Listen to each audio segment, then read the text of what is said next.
Lição 77. O candelabro de ouro.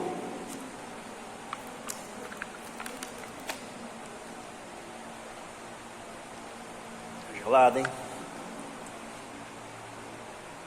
O candelabro, ou menorá, no hebraico, é uma candeeira, é um suporte de velas, geralmente de 7 velas. Então, é uma coisa muito conhecida, né, no mundo, até no mundo moderno, e muito usada naquela época. E na Bíblia ele é citado algumas vezes, e aqui ele é uma referência a um sonho profético que teve Zacarias, né, qual nós vamos ver um pouquinho hoje sobre ele. Pode passar? Vamos lá. Primeiramente, antes de mais nada, vamos lá abrir o texto e vamos ler. Cada um vai estar lendo um versículo aí. É do versículo 1 até o versículo 14, é o capítulo 4. E o versículo 1 diz assim: tornou o anjo que falava comigo e despertou, como a um homem que é despertado do seu sono. Amém. Bom, então está aqui a visão do candelabro de ouro e de várias outras coisas que ele viu junto aqui. E se você for ver bem, é uma coisa muito confusa de se entender. Então todas as vezes que ele via algo diferente ali surgindo, ele falava para o anjo: mas o que é isso? E o anjo: mas você não sabe o que é isso? Como se ele tivesse condições de saber interpretar aquele sonho, e ele não tinha. Então ele foi explicando pedacinho por pedacinho, partinha por partinha, para ele poder entender o que era cada item que estava sendo mostrado para ele. Com certeza esse anjo aqui é o próprio Jesus que estava do lado dele, dando a instrução, a visão para ele, né? E então ele ia explicando para ele, mas era necessário que ele perguntasse tudo, senão ele ia ficar na dúvida mesmo, e ele não ia saber o que era que ele estava vendo. Como nós vimos na lição passada, falava sobre Josué como sumo sacerdote. Então Deus estava confirmando ali o sumo sacerdócio de Josué, para ele se colocar à frente do povo como um líder e ter essa moral que ele precisava, porque o povo não respeitava Josué. Eles não tinham aquela fé em Josué que era necessária para ela poder dirigir o povo espiritualmente. E Zorobabel era o governante. Eles, como tinham acabado de voltar, ainda não tinham rei, tinha esse Zorobabel que era governante sobre o povo. E aliás, não foi um mau governante, foi um bom governante.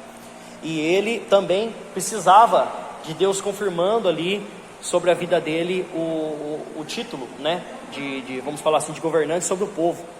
E aqui ele fala tanto dele, também um pouco de Josué. Então, primeira coisa, o candelabro de ouro, ele fala assim, que o Senhor, o anjo, né, que falava com ele, despertou ele como se ele estivesse dormindo em um sono, acordou ele, fala, e você vê isso. Então, ela é uma visão e não um sonho, porque ele provavelmente, assim diz, que estava dormindo, né, estava desacordado, e ele acorda ele para poder ver. Então foi uma visão acordado que ele teve, né? Na verdade, essas 8 visões que ele teve, foi à noite, mas ele estava acordado em todas as visões. Então se ele cochilou ou dormiu nesse período, o anjo acordou ele para ele poder ver. Então, ele disse, e me perguntou, que vês? E ele respondeu, olho, eis um candelabro todo de ouro e um vaso de azeite em cima, com suas 7 lâmpadas e 7 tubos, um para cada uma das 7 lâmpadas que estão acima do candelabro. Então agora a gente tem que começar a visualizar o que ele estava vendo ali. Ele viu um candelabro de 7 pontas. Em cima do candelabro, ele fala que tinham tubos que saíam. De cada lâmpada tinham 7 tubos, assim como ele fala aqui na visão. E em cima desses tubos, havia ali provavelmente um recipiente em qual o azeite derramava óleo sobre as lâmpadas. Por que é esse azeite sobre as lâmpadas? Quem sabe? Para que serve esse azeite aí? Para continuar a chama.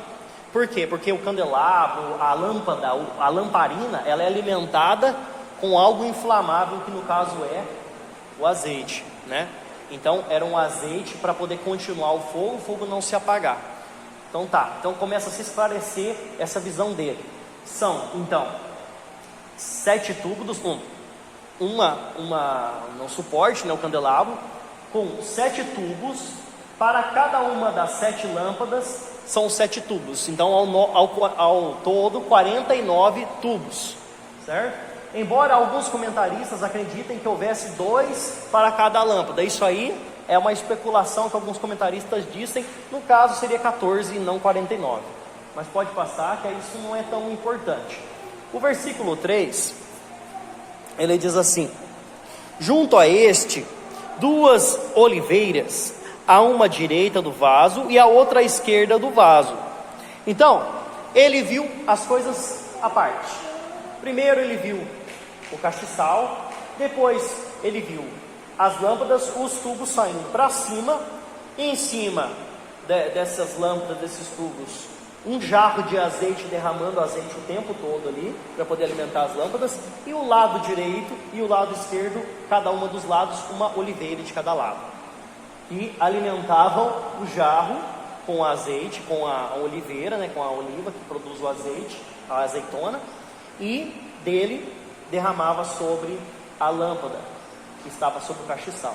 Então você vê que ele estava vendo ali um ciclo, né? Algo que continuava e não deixava apagar aquela chama, mantia a chama, mantia as lâmpadas vivas, né? Tinha a fonte, tinha o produto e tinha o fogo.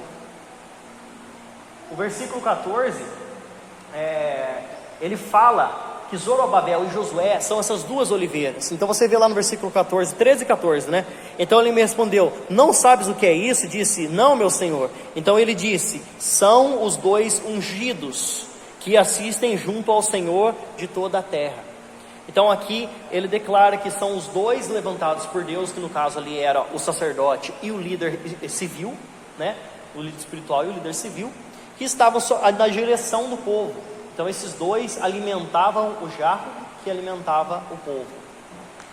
Pode passar.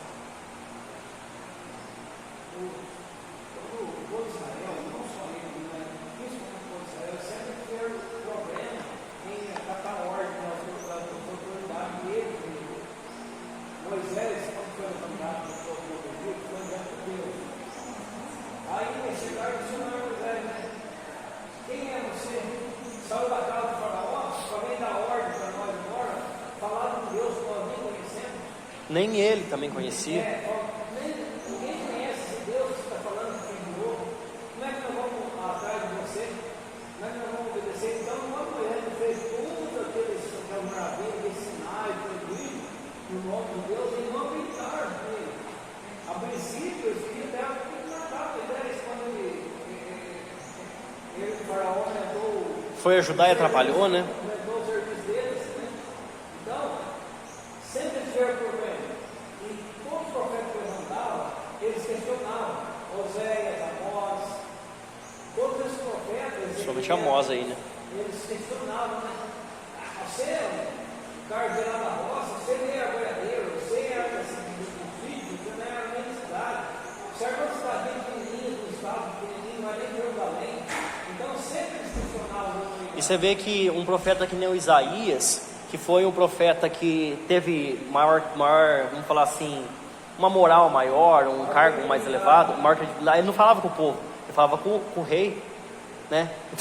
Então era necessário alguém da patente, do nível dele, para poder falar. Eles viam uma pessoa que era de maior status, né? Mas aí ainda dava alguma atenção. Mas o Jeremias, por exemplo, Jeremias foi muito humilhado, né?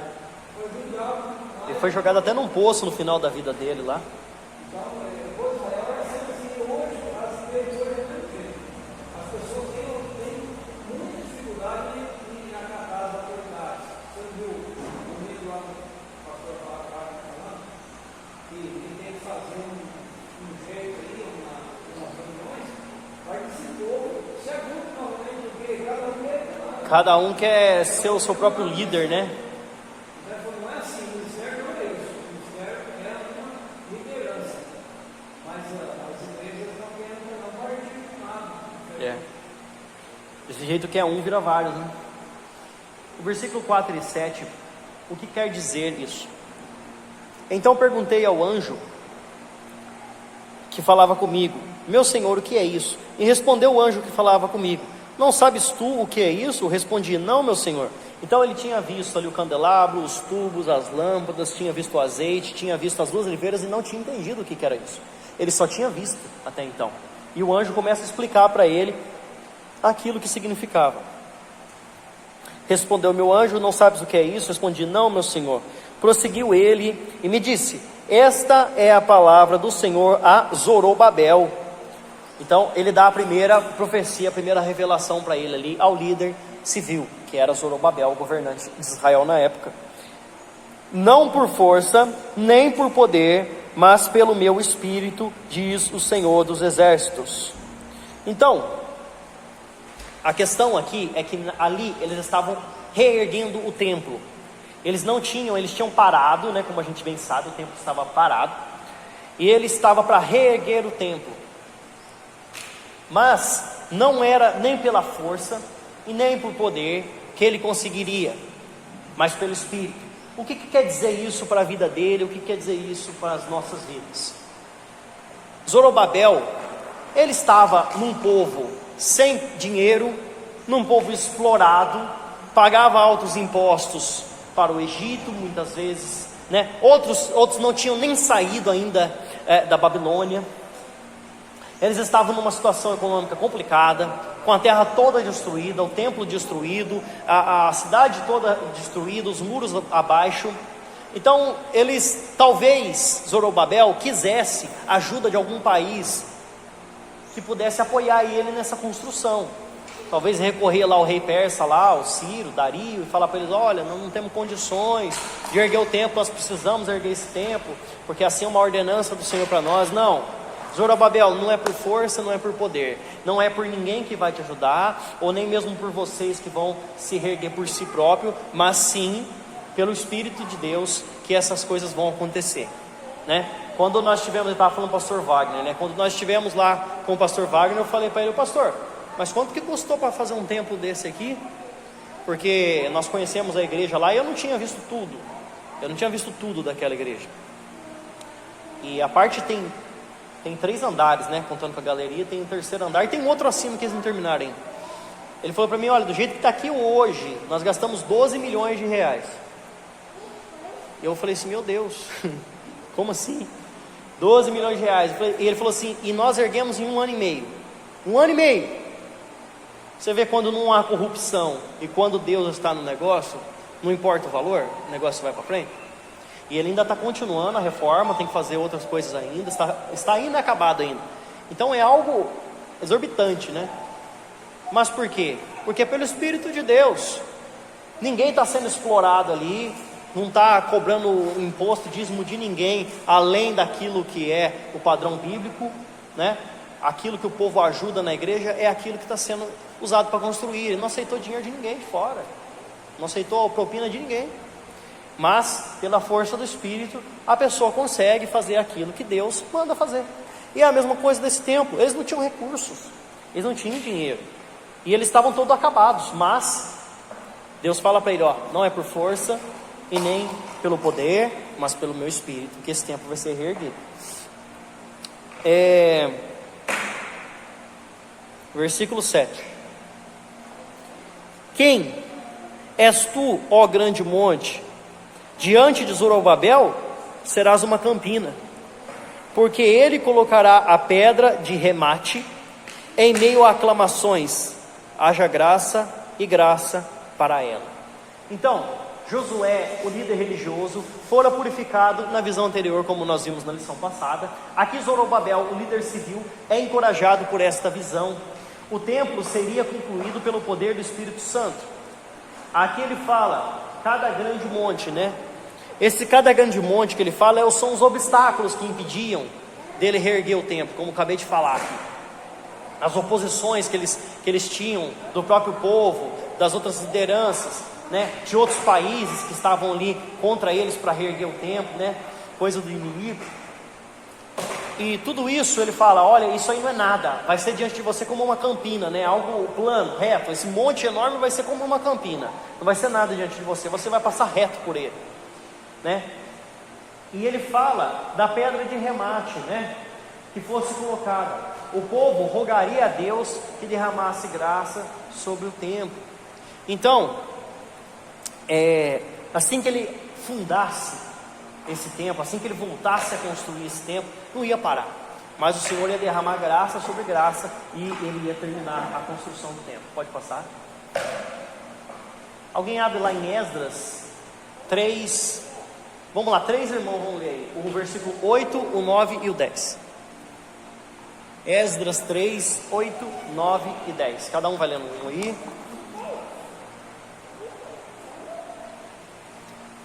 Antes de mais nada, eu vou entrar aqui no versículo 8 e 9, tá? Ele iniciou e também terminará. Versículo 8 e 9 diz assim: novamente me veio a palavra do Senhor dizendo: as mãos de Zorobabel lançaram os fundamentos desta casa, elas mesmas acabarão, para que saibais que o Senhor dos exércitos é quem me enviou a vós outros. Então, Zorobabel ele tinha dado início à construção do templo, lá em 535, né? E ela foi interrompida durante 16 anos e só foi ser acabada de fato em 515. Pode ler aí alguém?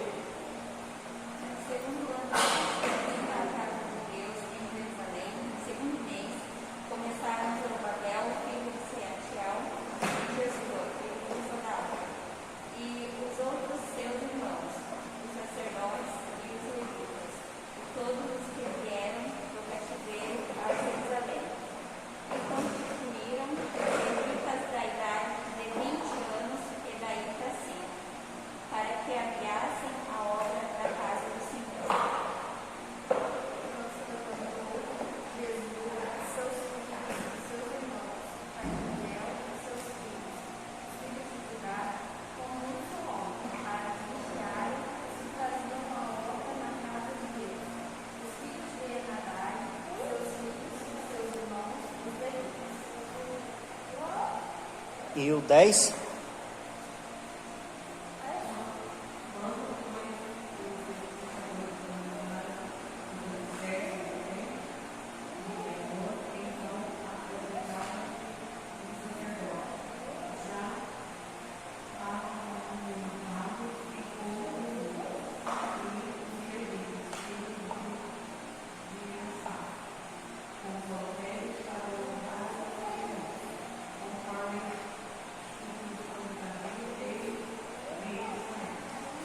Então você vê aqui o início da construção do templo, que não foi só uma questão física, né, mas também espiritual. Eles começaram a levantar, reerguer novamente os levitas e os sacerdotes diante do povo, da tribo de Levi, dos filhos de Arão. Ali os músicos dos filhos de Asaf, né, aquele grande escritor de salmos. E você vê que eles estavam construindo o templo e eles colocaram os levitas para vigiar eles, enquanto eles construíram o templo, para ver se estava sendo bem feito, para ver se estava de acordo com os padrões que era para ser reerguido esse templo, né?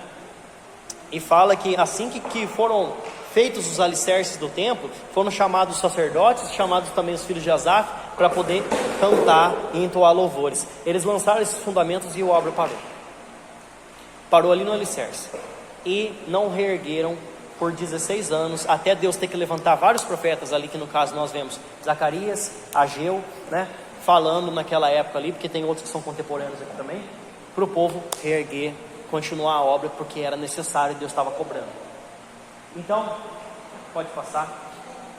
O mesmo que iniciou isso aí foi Zorobabel, e ele agora estava na hora de terminar o tempo. Aí nós temos mais alguns textos para poder ser lido ali, em Esdras mesmo aí. Quem já estava lendo em Esdras aí, continua aí. Versículo do capítulo 3, versículo 12, e o outro vai ler o versículo 13. Aí o irmão abre lá em Ageu 2:3. Ageu 2:3. O dia dos humildes começos. Versículo 10. Pois quem despreza o dia dos humildes começos, esse alegrar-se-á, vendo o prumo na mão de Zorobabel. Aqueles 7 olhos são os 7 olhos do Senhor que percorrem toda a terra. As 7 lâmpadas são os 7 olhos do Senhor que percorrem toda a terra. Estão olhando, estão vendo o que está acontecendo.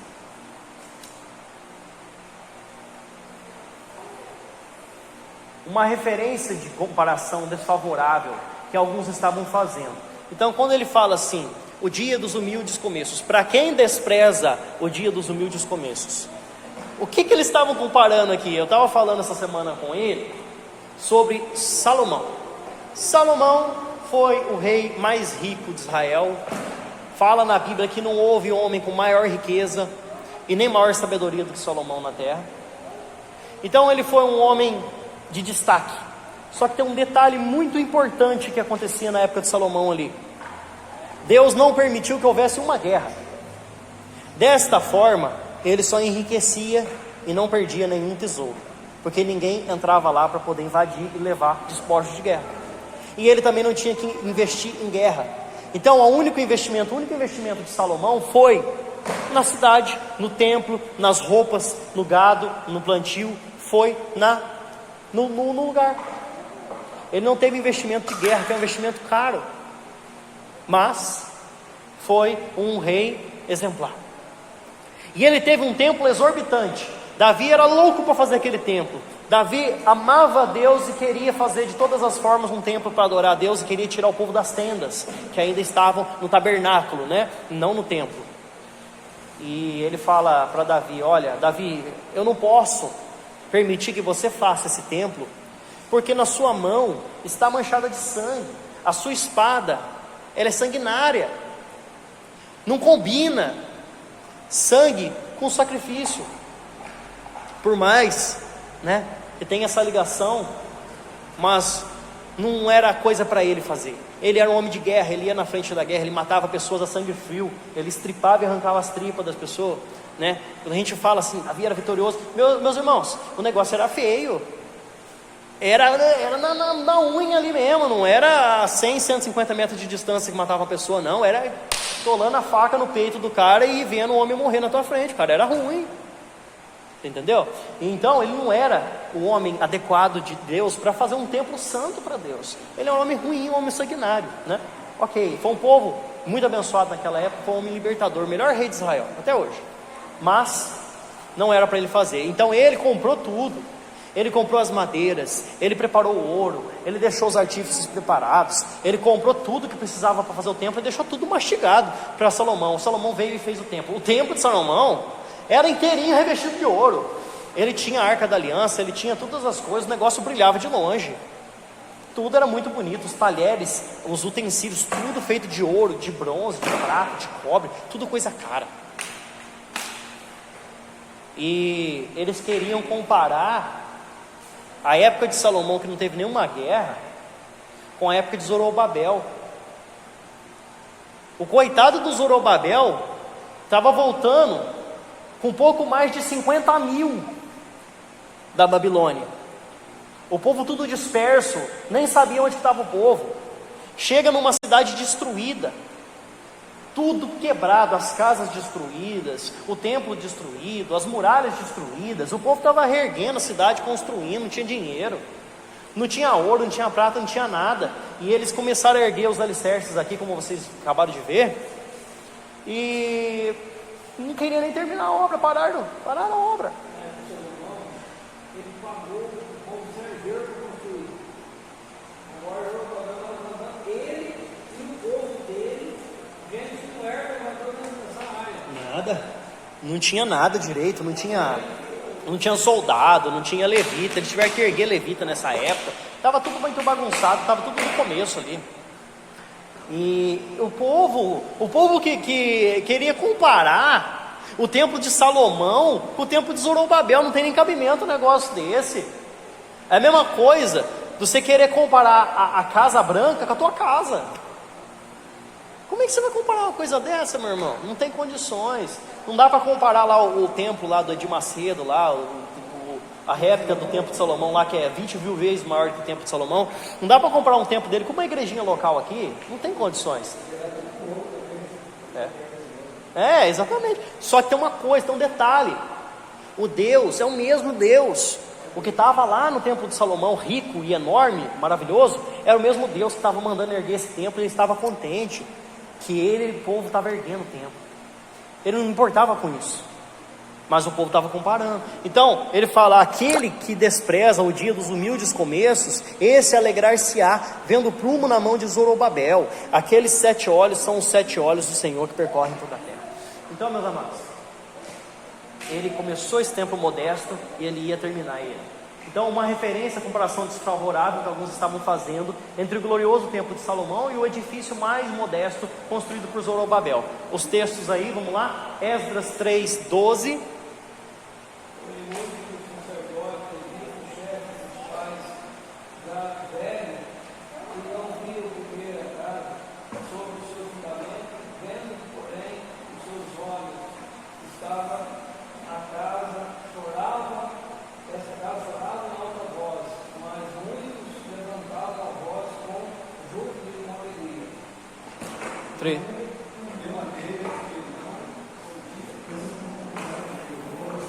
Peraí.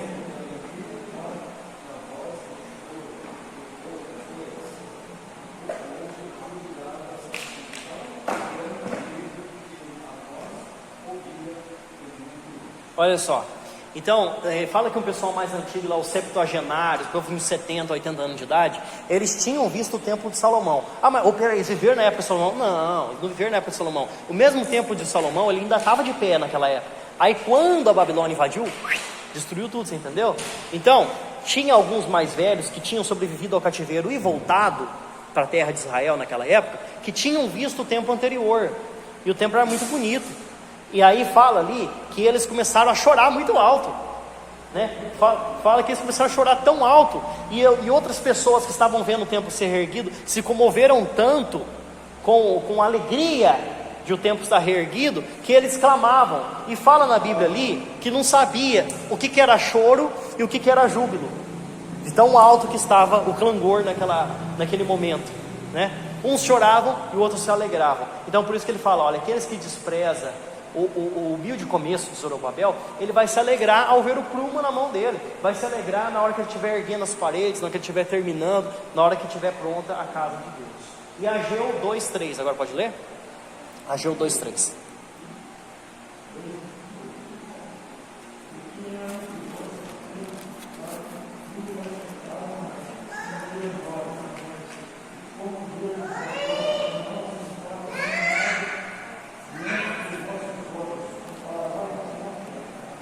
Então, é a mesma coisa que ele fala aqui, né? Quem viu essa casa nessa primeira glória. Então, alguns tinham visto, estavam desprezando, mas aquilo era que Deus tinha mandado fazer, e eles iam também se alegrar no futuro, quando tivesse acabado. Que são coisas absurdas de se comparar, pensando em situações totalmente diferentes. Como eu falei, não tem como comparar o tempo de Salomão, a época de Salomão, que ele foi construída, com a época de Zorobabel. Pode passar. Versículo 11 e 12. Vamos lá. Prossegui e lhe perguntei: que são essas 2 oliveiras à direita e à esquerda do candelabro? Tornando a falar-me, perguntei: que são aqueles 2 raminhos de oliveiras que estão junto ao tubo de ouro e vertem de si azeite dourado? 2 raminhos de oliveira, ou melhor, os 2 cachos em cada uma das oliveiras, do versículo 11 que ele fala aqui. Havia um ramo de azeitonas, que ele fala os 2 raminhos. Além disso, nos 2 lados do vaso, acima do candelabro, né, como eu falei anteriormente, havia 2 tubos de ouro voltados para cima, nos quais os 2 ramos de azeitona derramavam seu óleo de azeite, que é o símbolo do Espírito Santo. Então esse azeite dourado era o Espírito Santo de Deus que alimentava o povo, porque ele disse para ele que não era pela força e pelo poder, mas pelo meu Espírito que ele ergueria o templo. Então fluía para os 49 tubos que alimentavam as 7 lâmpadas. Bom, então vamos lá. Primeiro de tudo, 2 oliveiras que tinham 2 ramos, 2 cachos acima. Esses cachos derramavam sobre os tubos de ouro que alimentavam as vasilhas de azeite e jogavam sobre os 49 tubos que desciam para as lâmpadas que alimentavam o fogo. Tá? Pode passar. Depois eu tenho um desenho ali para vocês visualizarem isso que eu estou falando. O versículo 13 e 14 diz assim: E ele me respondeu: Não sabes o que é isto? Então disse: Não, meu senhor. Então ele disse: Esses dois são os ungidos que assistem junto ao Senhor de toda a terra. Literalmente, os dois filhos do óleo, né? Josué e Zorobabel. O objetivo da visão é destacar a missão de levar a luz ao mundo, ou seja, dar testemunho. Israel é testemunha de Deus. Josué e Zorobabel testemunharam o seu poder ao ver o término da construção do templo. Nos dias da tribulação, as duas testemunhas poderosas se levantarão, que está lá em Apocalipse 11:4. Todo testemunho verdadeiro deve ser dado no poder do Espírito. Pode passar? Aí, para a gente ter uma visualização, como vocês estão olhando ali, principalmente a última figura.